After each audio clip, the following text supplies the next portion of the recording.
Hello. Welcome to the Trading Without Borders podcast. This is Omobi, your host. For today's episode, we will resume discussions on investment protection standards. 2 weeks ago, we started discussions on it and we looked at national treatment provisions.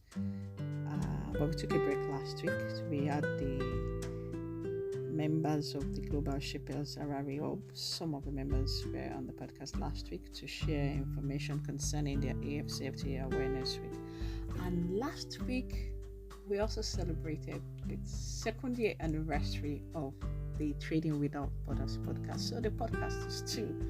And I would like to express appreciation to everyone, to all the listeners, subscribers, to everyone that has been listening to this podcast from day one, and to others who have also joined as well along the way, and for your support, for your feedback, for your updates, for even criticisms.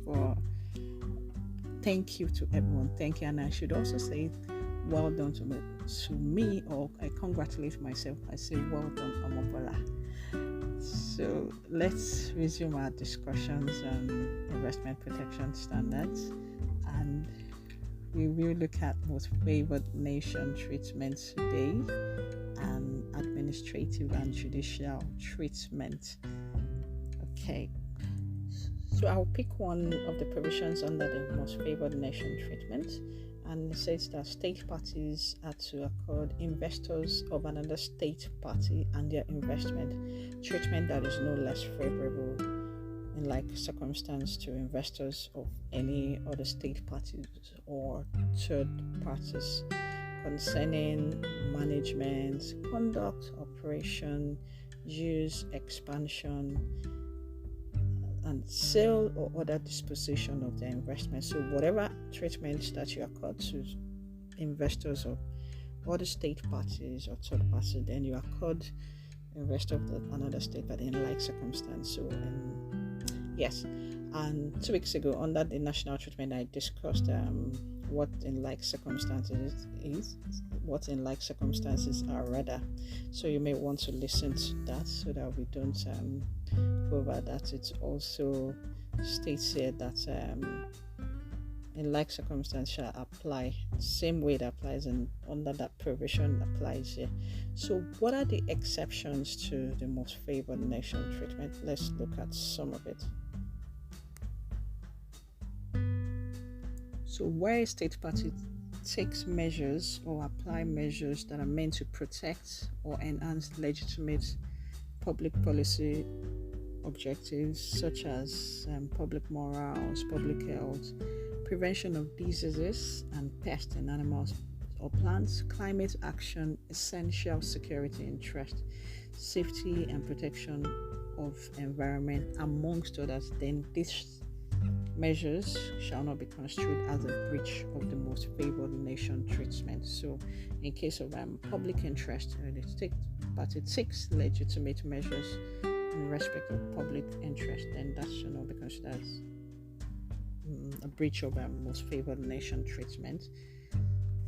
Okay, the next one, state parties are also not obliged to extend to investors and their investment the benefit of any treatment, preference or privileges contained in any existing or future free trade area, customs union, common markets agreement, or any similar international agreement or arrangement to which the investor's home state is not a party, or any existing or future international agreements or domestic legislation relating only or mainly to taxation. So in this instance, the state party is not obliged to extend Most Favoured Nation treatment to investors or investment of another state party. So we move on to administrative and judicial treatment.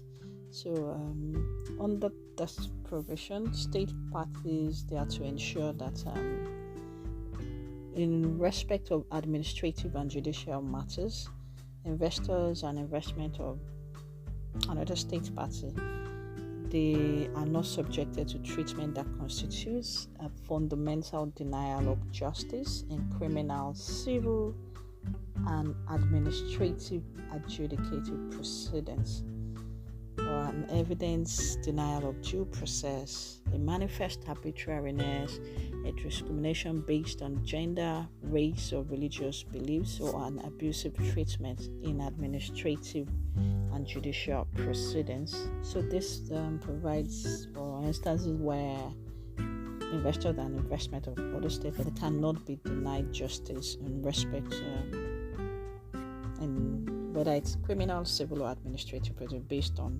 different matters, whether it's discrimination based on gender, race, or religious beliefs, or an abusive treatment in administrative proceedings.